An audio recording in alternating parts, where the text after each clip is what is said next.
Hello and welcome back to another episode of the podcast Little Girls Aren't Taught This.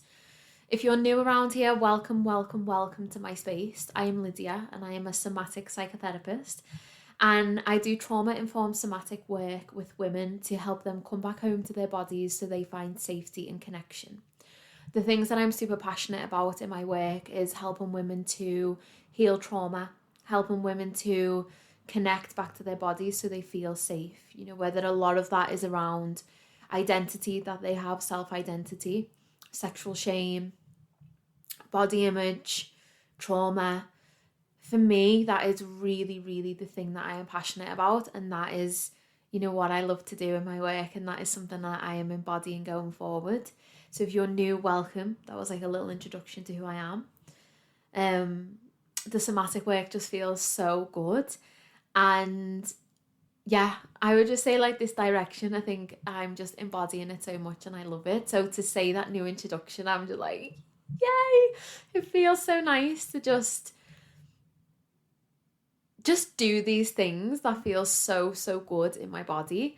And so good for like the women that I, you know, now want to work with going forward, and the type, not even so much the women, but like the types of spaces that I now want to put myself into. Like, it just feels really nice. So if you are someone who's been here for a while, or you've listened to a couple of my episodes, you will notice that that intro is a little bit different. You know, I'm no longer using self-love coach. I'm still helping women with self-love, and I'm, you know, it's something that underpins all of my work. But the more I just step into these spaces around trauma, and the more I learn, and the more I understand like women's relationship with their bodies and their self, I'm really understanding like the power in a woman feeling safe in her own body, and essentially like that's the underpinning of everything. So yes, I no longer call myself a self-love coach. I'm now a somatic psychotherapist, which feels so good in my body. So good and so exciting. So welcome back, or if you're new here, welcome to my space. So this week I actually want to do an episode on therapy, and I just want to talk through what it is. Now, something I always say to people is I am not your typical psychotherapist. Obviously, you know, I'm going down the more somatic route. So for me, I feel like a somatic psychotherapist works because for me, my work blends cognitive and the somatic. So one of the things that I really appreciate in the therapeutic space is welcoming in all different parts. You know, for me, therapy at times can be quite cognitive. It can be in the mind, it can be piecing things together, which absolutely has a place. But for me, it just enriches it and adds so much more depth and, you know, connection and healing when you allow the body to come into that also. So I'm just going to be talking through therapy. And then within this episode, I'm just going to be sharing, you know, things that you can look out for if you feel like you want to start your therapeutic journey. And just explaining it, because I think it's important, because I actually feel like in the online space, I think I spoke about this in the last episode, but it's almost like in the online space, people somewhat think that they're therapists. And then there's a lot of undermining that happens of, you know, some people, we don't have to spend thousands on education, and we don't have to do this, and we don't have to do that. And I feel like it's important for people to understand what therapy is, because it's very different to coaching. And it's a lot more, I don't want to say integral, but that's kind of the word that's coming up. And I guess in a lot of ways, a lot more ethical. You know, because you have to have these qualifications, you're bound by the organisations that you sign into, all of these ethical considerations, there's contracts, there's insurance, all of this stuff to ensure that client safety is the most important thing, and that we are qualified to hold the space with the client and facilitate really safe spaces. Not to say that that doesn't happen in the coaching industry, but, you know, nowadays, you know, I touched on this in the last episode, you can get a business coach talking about trauma. They have no qualifications or right to be talking about that. And they can share, obviously, and they can talk about these things online, but you just see so much like almost crossover. So it just feels for me like it's really important to explain what therapy is. in a way that helps you guys understand it and, you know, feel if it feels into a right fit for you, and what type of therapist would feel like a right fit for you, because there's so many different types of therapy. There's so many different types of therapists. You know, you can get the more holistic, the more traditional, you can get psychoanalytic, you can get human, person-centered, which is what I am. You can also then get different types of therapists who their underpinnings, like they have that qualification. So like Matt is an example. Matt has a psychotherapy qualification, but his biggest modality that he works in is breath work, and then he brings the psychotherapy skills in at certain points of sessions, you know, when you are cognitive, when you're talking, when he can notice certain things, like he just uses that as a skill to hold space, and it's incredible. So I always say therapy is like a relationship. Like it takes time, or it can take time, to find a therapist that works for you. So before I started my training, I had therapy, and then during my training I had to have therapy for, I think I had to do 50 hours, and then I continued it in the second year. So I've done actually a lot of therapy, and it wasn't until I found my therapist in October. So her name is Cam. She's a hypnotherapist. It wasn't until I found her that I really saw the benefit of therapy, because up until then I'd never saw the benefit in therapy, which is so super interesting, because I was training in it, I was a therapist, and my own experience of therapy was a little bit like flat. Like I never got much from it. And one of the biggest things that taught me was that you have to almost find your person. So you have to really like give it space, and if it doesn't feel like it's working for you with a therapist that you're with, it's okay. You can just go to somebody else and try to find somebody else. Now, what you don't want to be doing is, when things are getting really deep, you run away and jump onto the next therapist. But you want to look out for that connection, that you want to feel like the way that they work benefits you. So I always say, when I, you know, have consultations with people, the way that I work might not be for everybody. I am spiritual in a way. I do have a holistic approach. I do the somatic work. You know, it's not traditional when you come into my space where we sit in 2 chairs and I have a clipboard. We sit on the floor. You know, we have like pillows. I invite you to get comfortable. We have certain smells on. Like it's a lot more of an all-rounder. So we invite all different parts of you into that space, so you feel safe to bring all those parts. Sometimes I might have sessions where we drop in to the body and we let the body lead the majority of the session. You know, we ask the mind to take a step back. Then some sessions we might have space where the mind, we talk, and it's very much cognitive, and it's very much processing, and it's very much connecting the dots in that way. So that's not going to be for everybody, and that's fine. And I just think it's really, really important to understand how you can find your therapist, because therapy is so incredible, and it's a longer process, and it is one that requires you to, you know, really drop into the therapeutic process. And I'm going to talk about these terms in a minute, you know, what they mean, the therapeutic relationship, what that means. So let's jump into the episode again. Yes, I am drinking a coffee, so I may take a pause or two, but it's fine. So, therapy. Let's jump into it. One of the things I actually want to just share as well before I jump into this is, I never quite, again, this is something that I just feel is like a side note, but it's just really nice to just point out. So I never actually felt like a therapist, and I struggled a lot in my training to feel like a therapist. I don't know what I was meant to feel, but I never quite felt like a therapist. I really struggled with it. I struggled to be in that box, because I trained in person-centered, and the person-centered approach is very much, you drop into space, you bring yourself, you don't be directive, you meet that person where they are. You notice self, and you also, whilst you're holding the space for the other person. So some of this stuff that I learned in training was really, really beautiful, you know, like sharing parts of self. So in some of my sessions, I might say, oh, what's coming up for me? And I might share where it feels appropriate to share. and, just letting the client guide the session again with what's coming up.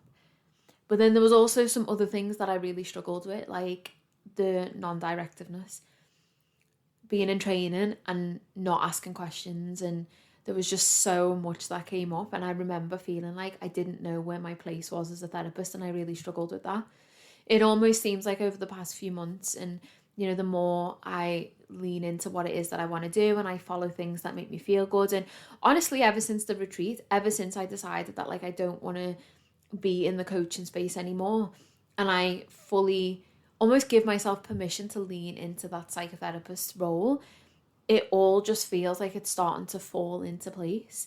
So the somatic psychotherapist is something that just feels really, really good.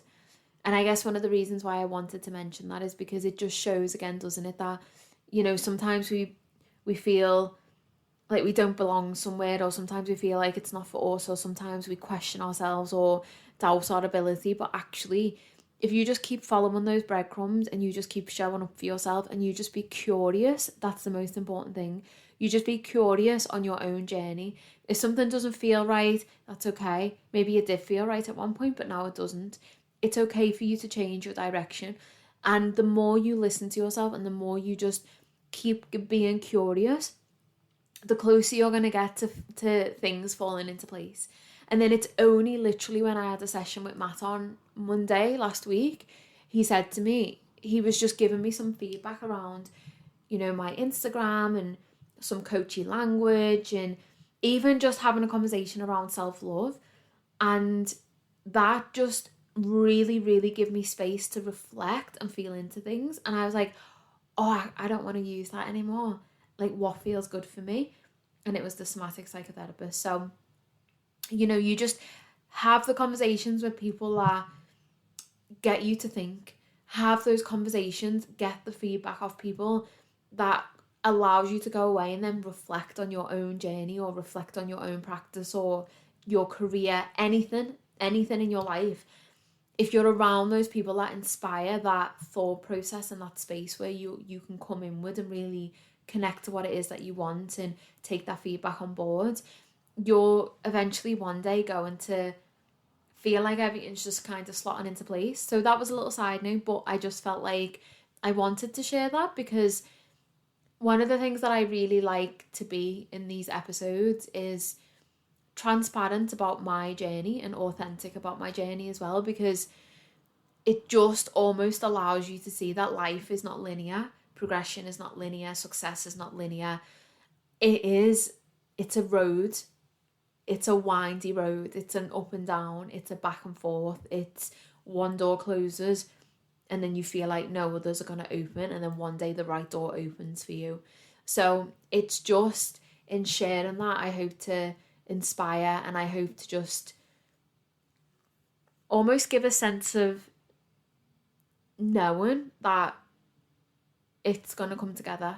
Just keep going. It's going to come together. Like, you're good, you're cool. Like, just keep being curious, keep reflecting, keep following what feels good for you, keep working on your craft, working on your skills, and you will get to where you want to be. So, that being said, let's jump into the episode. So, firstly, what I want to open up with is what therapy is. So, therapy is also known as psychotherapy or counselling. So, those two are quite different. So, it's a collaborative process where you work with a therapist to address any psychological issues, any emotional issues, any behaviours that are bothering you, any cycles that you notice playing out, or any relationship issues. So essentially, anything that you feel in your life you want to just talk through, that's what you would take to therapy. And one of the things I often hear people say is, oh, I actually, but like, I don't know if it's big enough for me to bring to therapy. And we almost have this misconception that our life needs to be falling apart in order for us to go to therapy. And that really is not the case. Therapy is a space where you can talk about how you're feeling.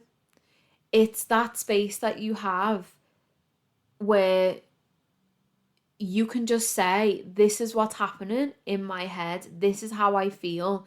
This is what's going on for me.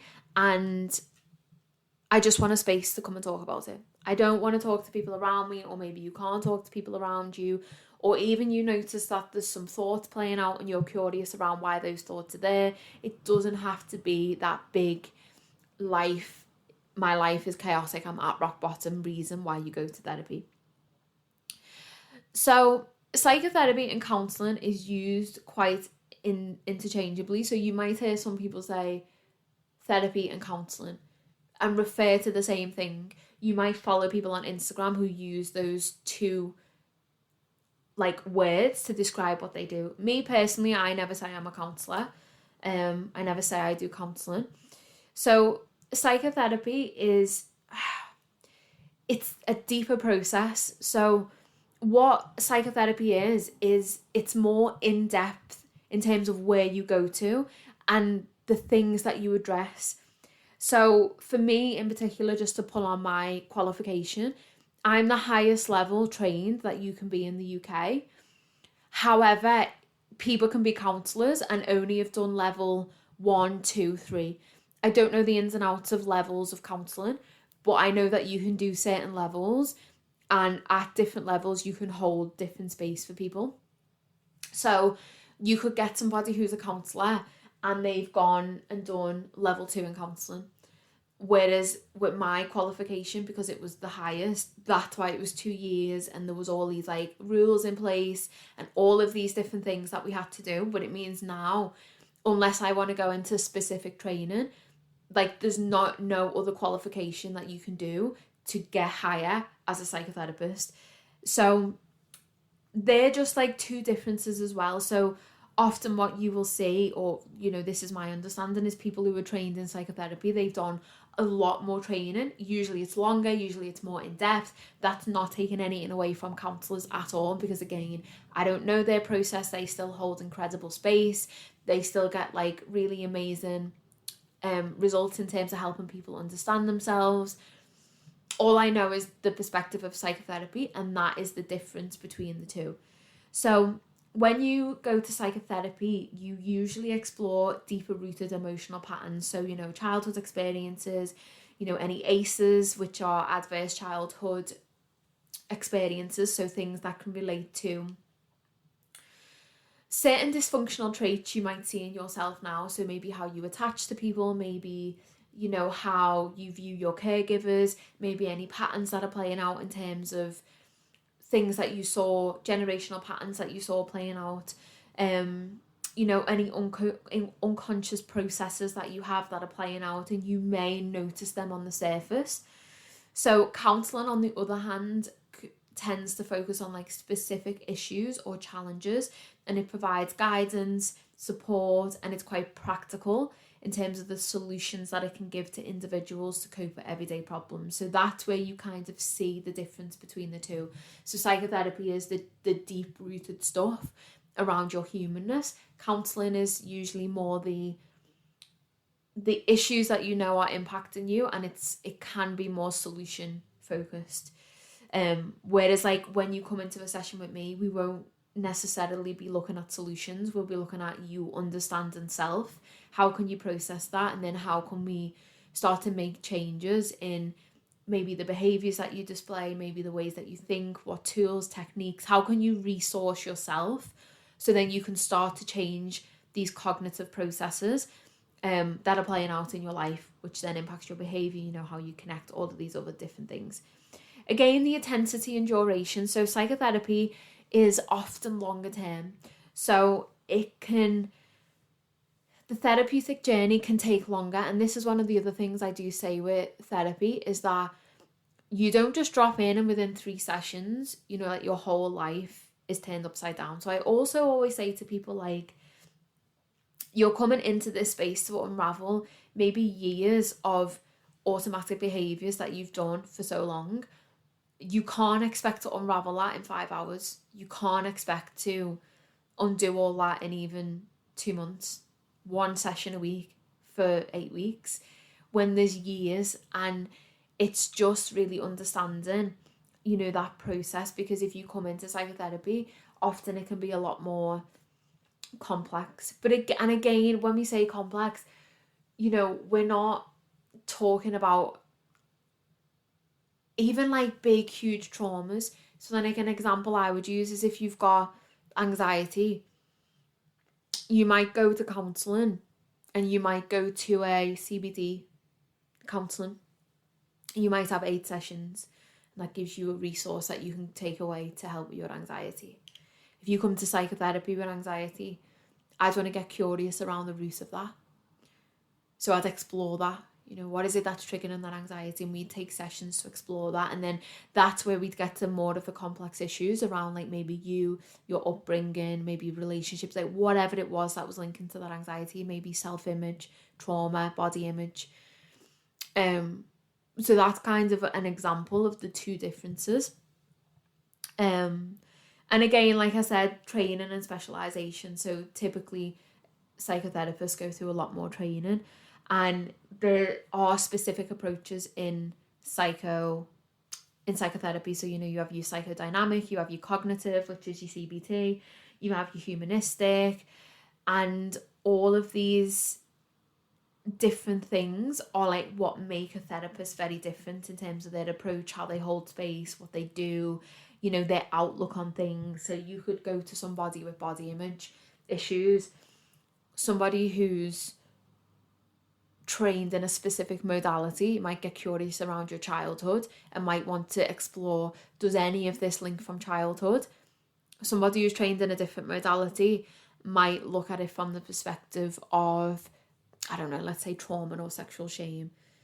So you, depending on what therapist you go to, depends on like the perspective that they're gonna pull. Again, this is why I say, like, it's really important for you to feel into, you know, what feels good for you when you're in a space, what feels good, like you're making progress.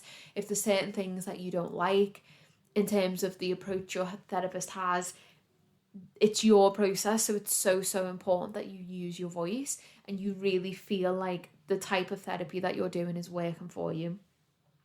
So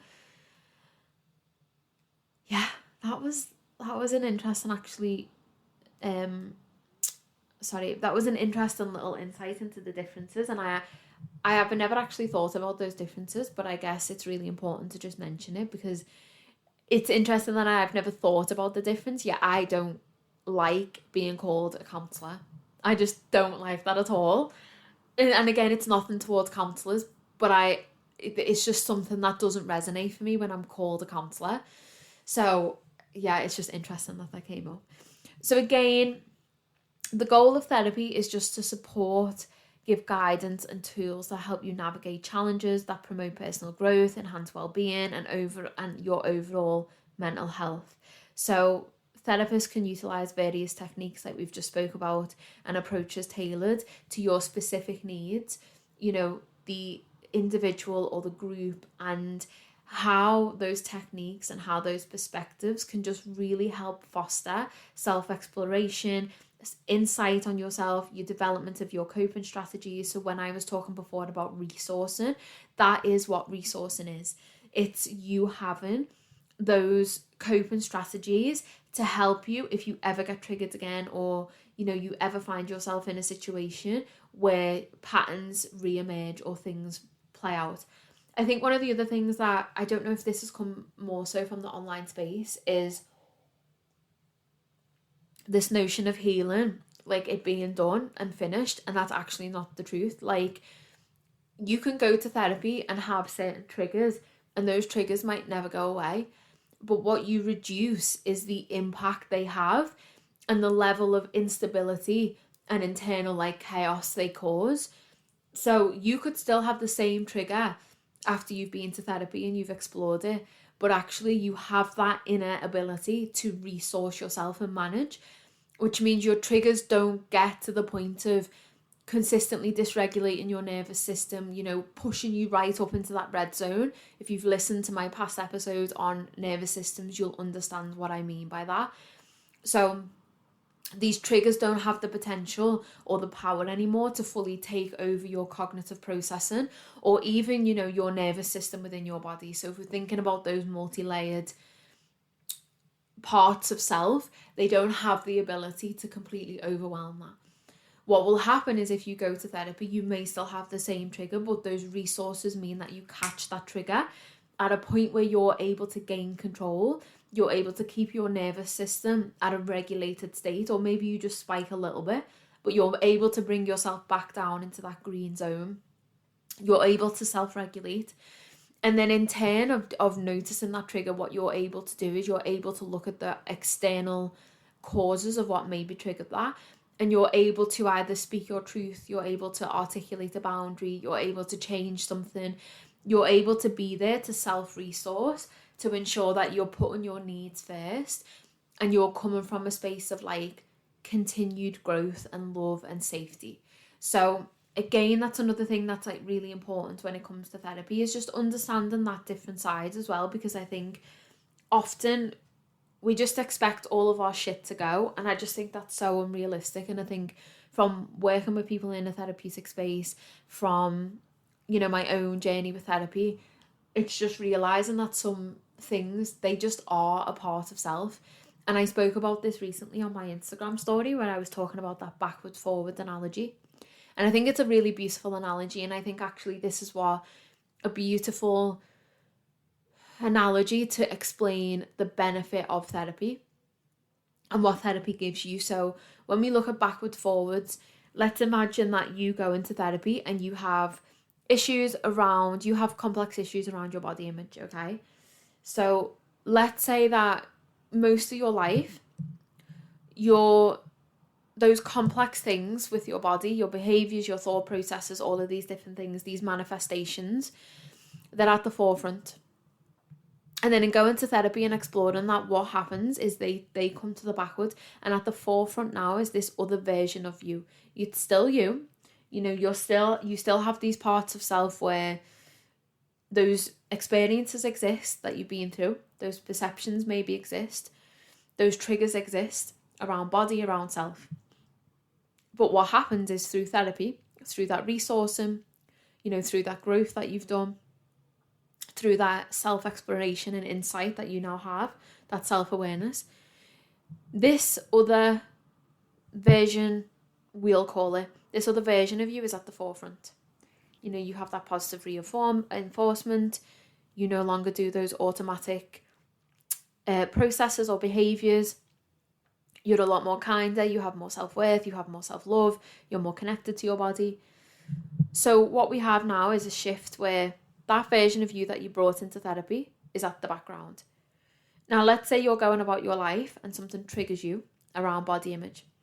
What happens is, just even for a brief moment, that backwards version of you, with all their triggers, all their thoughts around their body image, all their experiences, all of these different things, might come to the forefront. And what that means now is that forefront version of you that's now developed through therapy, she's taken a step back. And this is where you might notice yourself be highly triggered. So let's say you feel yourself get emotional. Let's say you start crying, you have an outburst of anger, maybe you resort back to binge eating, maybe you just feel like you're having a really fucking shit negative body image period, time, day. It's in that moment that all of those processes, all of that resource and all of that insight, all of that self-exploration, that's where that comes in. And what it essentially allows you to do is pause in that moment and ask yourself, or get really curious around what's being triggered. And it means that when you can address that trigger, you can almost be like, something from the background self has actually just come forward and being triggered. And what is that? Maybe it was a comment, maybe it was something you saw, maybe you've put weight on, and that really triggered you into a spiral. And what it allows you to do, and this is almost like an after benefit and process of therapy, and also while you're still in therapy, actually you'll notice this start to happen. But what it really allows you to do is resource in that moment and almost question, something's being triggered from past self in the background, this background version of me, what's being triggered within her. And then you can hold space for that, and then you can resource from internal and also external, because you can resource from, you know, people around you that make you feel safe.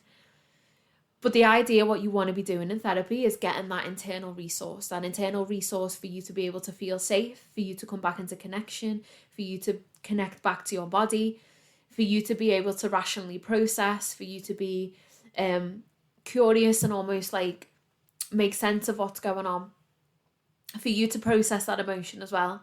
It's not always about getting caught up in the thought or the story or the narrative that's playing out. What's really, really important, and this is again the way that I work in therapy, is really, really just spending time to focus on the emotion.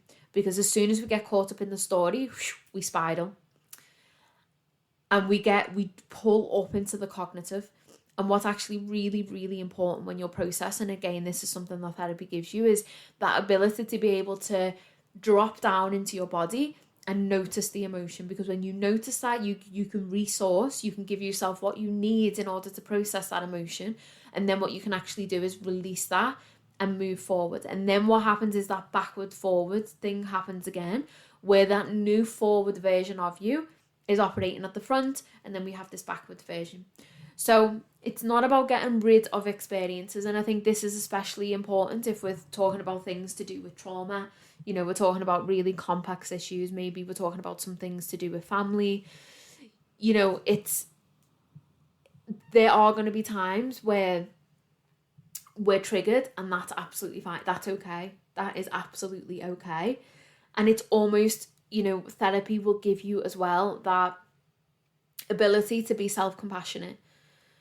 It will give you that ability to have empathy for self, which I think a lot of us, especially women, are, we're not the greatest at doing that we're not the greatest at having compassion, at having empathy for certain situations. If we're in therapy, I can have clients that come to me and say, well, why am I still getting triggered? Why am I still acting this way? I've done this and I feel really bad. And, I've been there before with my own self. And it's actually just using that analogy of backwards and forwards is something that allows you to pause in the moment and just reflect back and ask self, oh, what is it that's come up here in the moment? Because then what you almost fall out of is, that loop when you start to berate yourself and that inner critic comes in, you almost catch that loop before it starts, because you're not getting pissed off at yourself for crying for no reason. You're not minimizing the fact that you're triggered in this moment. What you're actually doing is getting super curious and coming at it with compassion and coming at it with empathy, the same way you would if it was somebody else that you love and respect and somebody else that you want to feel safe. And then when you catch and interject that feedback loop, that's going to start then of, berating, being just quite mean, belittling, minimizing, all of these things that we do that actually cause us to feel unsafe. You really, really ground into that thing of, I can resource and I can provide internal safety for self. And that is one of the biggest benefits that you can actually get from therapy. It's absolutely incredible. And, the more I work with clients and the more I practice my skill set as a therapist and the more I hold space, I'm really understanding the power in that, because it essentially is like just connection to body, and it's so beautiful, and connection to yourself. So that is the goal of therapy. How therapy works. So the therapeutic process is something that is really, really crucial to therapy. It's something that is crucial to the development of safety. It's something that is really important to fostering an environment where you as the client come in and feel like you can be held in a really non-judgmental space. In doing that, in that environment being there and in that relationship being built, it gives you more permission, because everything that we do, I was talking to Matt about this the other day, everything that we do comes down to safety. It's crucial. It's safety and it's relationship. And as a therapist, they're the two most important skills that I can continue to craft and understand and just get better at. My ability to form relationships with clients, my ability to provide safety. Safety is crucial. And I really realised this week when my own experience with shame come up. And I've never experienced shame in the way that I experienced it this week. And what was really, really, again, beautiful about me experiencing it to the edge at which it came up was that it allowed me to understand what it can feel like for a client who is seeking support and seeking therapy, and how that would feel reaching out to somebody with that shame at a point where you want to run away. Like, you literally want to take your skin off your body because you just don't want to be in your body. It's so uncomfortable. You want to numb, you want to avoid, you want to run away, you want to hide, you don't want to look at yourself in the mirror. So this is the extent and the level of shame that we can experience. And, you know, part of therapy is bringing that into space. Something I always say to clients is, and I say this in my ecstatic dances, in any of my workshops, is like, we don't resist resistance. How can we welcome in resistance?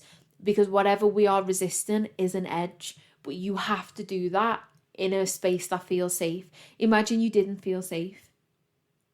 Imagine you didn't feel like the person opposite you who's holding that space, like, you can be your most true, messy self. And for me, this is really, really where, you know, my work is heading, in terms of how can I hold the safest of spaces so women can come in and they can be fucking seen and met in their mess. And they can do that in order to grow and to come back to their bodies and feel connected and feel safe. Because when you start to open up these parts of yourself, there's a level of safety that you're forming with yourself, but also it's so, so crucial. And I think, you know, I actually put on Instagram a few, like 2 weeks ago, around creating like a mini membership for coaches and therapists around being conscious and holding these spaces, because I actually don't think it's understood enough how relationship and safety is crucial for people, because it's so easy for us to trigger something within somebody and they no longer feel safe, and the knock-on effect of that, like, it's not okay. It's not okay for any facilitator, for any coach, for any therapist. You know, we're never going to get things right all the time, but this is why understanding that and working through that is like something that is so integral and important for me. So therapy works by welcoming in that safe and confidential space where you can express your thoughts, your feelings, your concerns, your part of yourself, like just all of these different things. And again, like I've spoke about, when you're looking for a therapist, it's different things are going to work for different people, and different therapists are then going to use different skill sets to foster that safe environment and to create that relationship. So the therapeutic process is something that happens over time. So it's a process that occurs where safety is being formed, relational depth is being formed. So relational depth is essentially when you see a therapist, you relate to them. So you're in space with them, and week by week what happens is a depth starts to happen where you drop into that relationship. So that's called the therapeutic relationship. And what's happening is that is just basically when safety is being formed. Safety is being formed with you as the client. Safety is being formed with the therapist in terms of bringing themselves to sessions. Safety is being formed between the two, how you relate, you know, how the space feels, how you're able to be in that dynamic. And what happens is, as that depth and in that relationship is happening, you start to open up more. So this is where the two go hand in hand. So your therapeutic relationship and your therapeutic process, they go hand in hand, because the safer that you are, the more you're going to be your most authentic self, and you're going to be vulnerable. And essentially the power comes in therapy when you're vulnerable. The power comes in sessions with me where women drop into their bodies and they express their feelings, and it's, you know, when she has that moment and she feels safe, that then trickles out and she carries that in the space between the sessions. She has that evidence now, and her body is now starting to register that she can feel safe. Her nervous system is getting used to experiences where it feels safe, and that is so, so powerful and so important to the overall, you know, process of a woman coming back to her body and feeling safe. So different therapists will do that in different ways. So again, if you go to a CBT therapist, you're probably not going to get that depth, because you're going to stay quote unquote quite surface level. You know, you're going in to use that CBT. That doesn't mean you won't get vulnerable. That doesn't mean you won't get emotional. You absolutely will. But this is where different approaches will work differently for you. And again, you know, there's different types of therapists. So I specialize in trauma. I specialize in body image. However, I would not feel comfortable taking a client who was still in the depth of an eating disorder. I would transfer her out, or I would, you know, recommend actually getting a therapist who is specifically qualified and experienced in working with people in a current eating disorder. However, I would take a client who had done some element of recovery from an eating disorder, and then they were coming to just almost continue that journey afterwards, but they weren't still in the thick of the eating disorder. And this is where, again, it's just so important for therapists to really understand their boundaries, to really understand what feels good for them, what feels safe for them, you know, where they feel experienced, where they feel knowledgeable, where they feel educated. So when you go on certain things like Counselling Directory, which is a platform that you can use to find a therapist, if you have a specific issue that you want to work through, just spend some time looking at different therapists and, you know, do they have the experience of working in the field that you want help with? Do they have experience or qualifications or training in an area that you want to work in? So you can get, you know, you can get family therapists, you can get marriage therapists, like couples therapy. People train specifically in couples therapy. So again, me as a somatic psychotherapist, it kind of wouldn't be ethical for me, or it just wouldn't feel good in my body, in like the boundaries of me as a therapist and understanding my practice, to take a couple on, because I don't fully understand that dynamic. So then therefore I might not be able to hold the appropriate space. So then it would be better to go to somebody who has that training. So again, that's just something to think about when you're looking for a therapist and you're looking for the space that you want to be held, or the topic that you want to be held. If it is quite a generalized topic, you know, when you're reading into any therapist, it's just about getting on those calls. Don't be afraid to ask questions.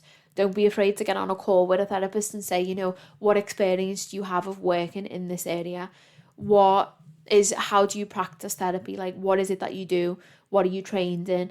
Because they will usually give you quite a generic chat about how they work, because, you know, you don't want to go into all the details with somebody, but it's you understanding your wants and needs from therapy, so you can then take that into the relationship and into the dynamic, and your needs are met to ensure that you have the most appropriate like time with that therapist. You feel really held, you feel really supported, it fosters growth, that you feel seen, you feel safe. Like, it's so important. So don't be afraid to ask questions. So the last thing I want to go into is just what to consider when finding a therapist, because I think, again, the online space is very quick to talk about connections and resonates and she's where I want to be and all of these different things, and therapy is so different. You know, a lot of therapists on social media, they won't share their personal self, and this is something that is really, really big in the therapeutic space, and, you know, it's something I need to take into my own consideration of like not sharing all of these different parts of self, because the therapeutic process is about you. It's not about us. It's not about our experiences. You know, we use that as a touchstone, and I say that to people all of the time. We use certain things as a touchstone. You know, we share where appropriate. We share when it allows you to relate, when it allows understanding, when it allows that therapeutic relationship to really grow. We may share. But apart from that, it's not about us, that space. We have our own therapists, we have our own support systems in place, and that's where we go and we talk about self and we talk about anything else. So again, that's very different, because I think if you're somebody that's used to getting coached, you might know everything about your therapist. You might know all about their kids, all about their partner, all about their breakups, all of these different things.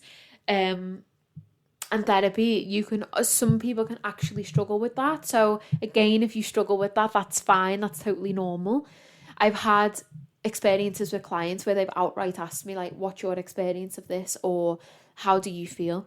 You know, something that I hear a lot in the literature when I read is clients feeling like a therapist is a robot, like they don't have emotions. So again, it's just, I share all of these things because it's you as the client. Just take what feels good for you. Like me as a therapist, I share probably more than what, like when I was in my training, they told me to like shut down my Instagram, like don't have it, like you shouldn't share anything, they shouldn't know anything about you. If they ask you questions, you say it's not appropriate. And for me, that just never felt good in my body. Like it just didn't feel good to be that type of therapist. So it's just for me really finding that sweet spot where we can connect and we can relate. And, you know, there's resonance. So again, that's something else that's so crucial in therapy, is that resonance. And essentially what that is, or my interpretation of that, is like, I see you and you see me because we are both of the same. So, you know, when women come into my sessions, that resonance is almost like, you bring shame. I know what that feels like. Now, our experience doesn't have to be the same, but there's that resonance of the emotion of, I get it. And I know what it's like to be a woman in that level of vulnerability. And I know what it's like to be a woman who is feeling that shame in her body. I relate to that space. And it's using that resonance to really, really help build the foundations for that safety. So some things to look out for. Qualifications and credentials, you know, I just spoke about that. So just check their qualifications, check credentials. You know, if you're somebody, an example I'm going to use, struggling with an eating disorder, if you're someone who has experienced trauma, let's say you've experienced SA, you're someone who's experienced that, or you're somebody who's experienced rape, it's just really, really ensuring that. And I apologise if that was actually a little bit triggering in the way I said that. If you're anybody who's experienced SA, one of the things I would just be mindful of is trauma-informed. Okay, and then looking at what type of training have they done to be trauma-informed, and, you know, do they continuously develop, and just asking these types of questions and just really being mindful and, you know, not being afraid to say on free calls with people, so what training do you do to stay trauma-informed? And, you know, do you ever have experience of working with the body, working somatically with people? And not being afraid, if it doesn't feel like the right fit, to just say, this just doesn't feel like the right fit for me, like, but thank you so much for your time. Because it's not personal. It's not personal to the therapist. It's just what the client feels like they need at that appropriate time. So don't be afraid to ask about that and explore that. And again, specializations. So finding a therapist who specializes in your specific area. So depression and anxiety. I don't specialize in depression and anxiety. Again, for me, if somebody came into my space, I'd probably explore that more somatically and look for and try to explore different reasons for the anxiety and the depression. And I have had experience of working with clients when I done my 100 hours. You know, I work with women who've got anxiety, but usually the root cause of that is something that I'm more specialised in. So if it's body image, if it's self-perception, maybe some of it's sexual shame, maybe it's trauma. So they're really like my specialised pieces. And you can tell that because how I talk in this podcast episode. You know, I'm just talking in this podcast episode. I'm free flowing talking. I'm able to pull on certain things that I remember from the literature, from experiences with women. So that's almost where you start to see the specialism build. You know, my training is there. I do my development in terms of reading my books, always making sure I'm up to date. You know, I'm doing my own research essentially when I get onto the PhD. So this for me is how you understand someone's specialism. But I could say I'm specialised in body image issues, but I would never say I'm specialised in eating disorders because I'm not. And again, it's just understanding the differences and looking out for the differences if you're trying to find a therapist. The therapeutic approach, again, you know, how do you want to work with your therapist? What do you like? Are you more spiritual? Do you want a therapist where you can talk about spiritual things, where you can talk about, you know, deeper things? Do you want a therapist where you can do somatic work?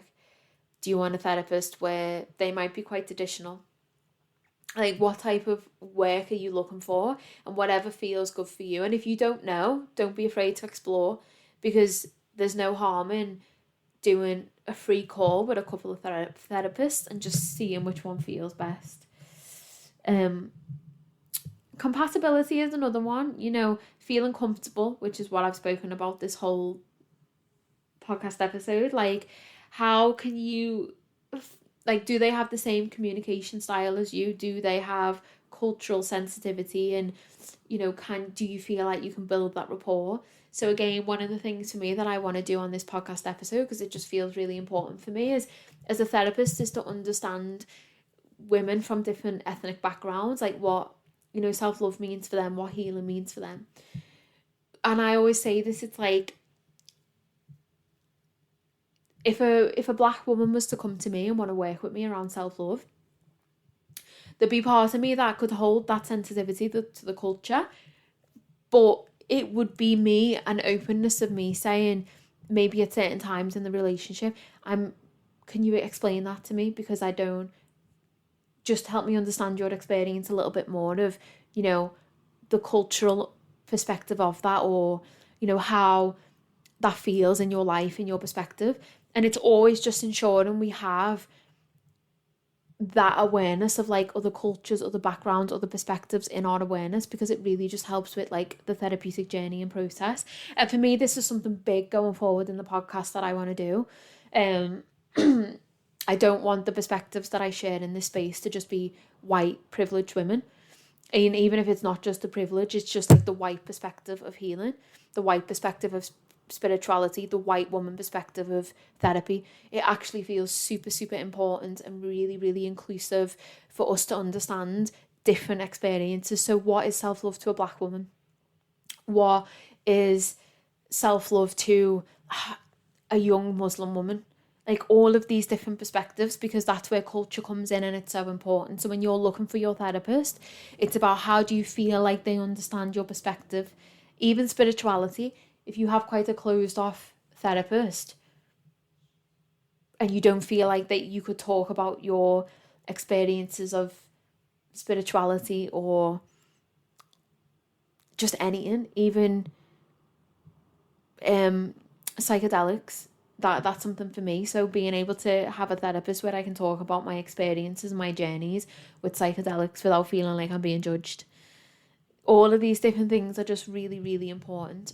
And I would say they're the main ones, to be fair, just ensuring that, you feel really safe and doing your research and, taking the time to book those consultations in and giving regular feedback to your therapist as well. So if there's something that happens in a session or a way that you're feeling and it didn't feel right, or something was said, like, don't be afraid to bring yourself into the session in terms of giving feedback.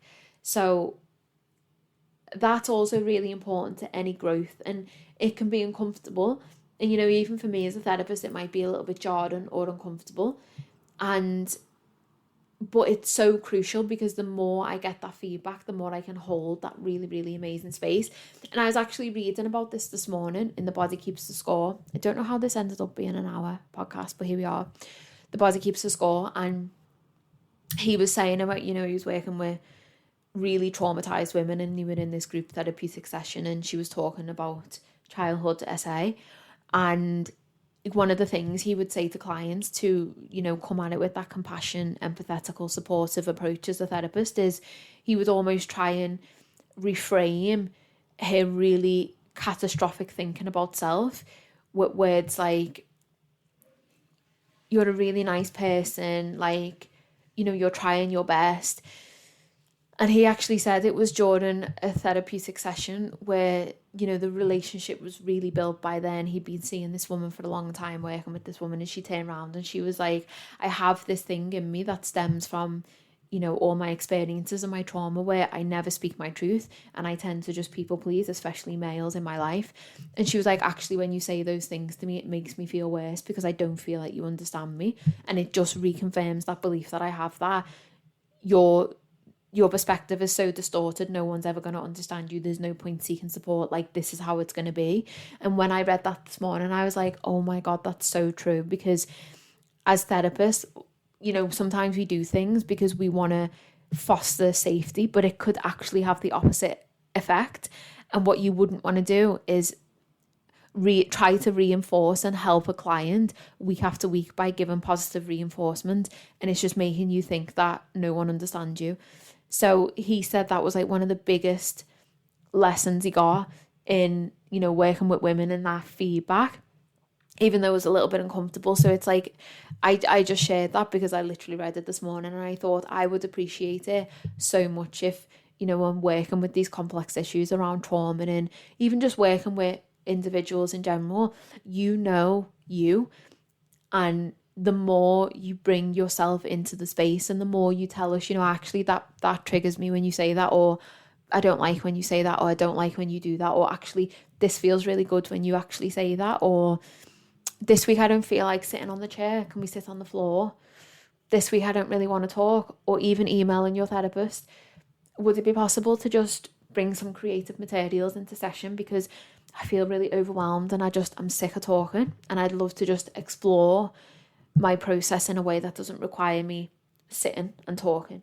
So it's just bringing all of these different elements in, and any good therapist will be able to be adaptable to that and be able to, you know, provide the environment that feels really good for you, and also take on board what you're saying and use that to hold space and grow as a therapist. So yes, so that is my episode on therapy, and I don't know how it was an hour long, but here we are. I always just have things to say and ways I can pull on different experiences. So if therapy is something that you're interested in and you feel like I would be a good fit for you, then please, you know, feel free to fill out the form, the inquiry form, or book a free consultation call with me. The link's on my website, selfoflydia.com. You can find it there, and you can just book a free call and we can just have a chat around what's possible. You know, I do psychotherapy sessions, I do 90-minute somatic sessions.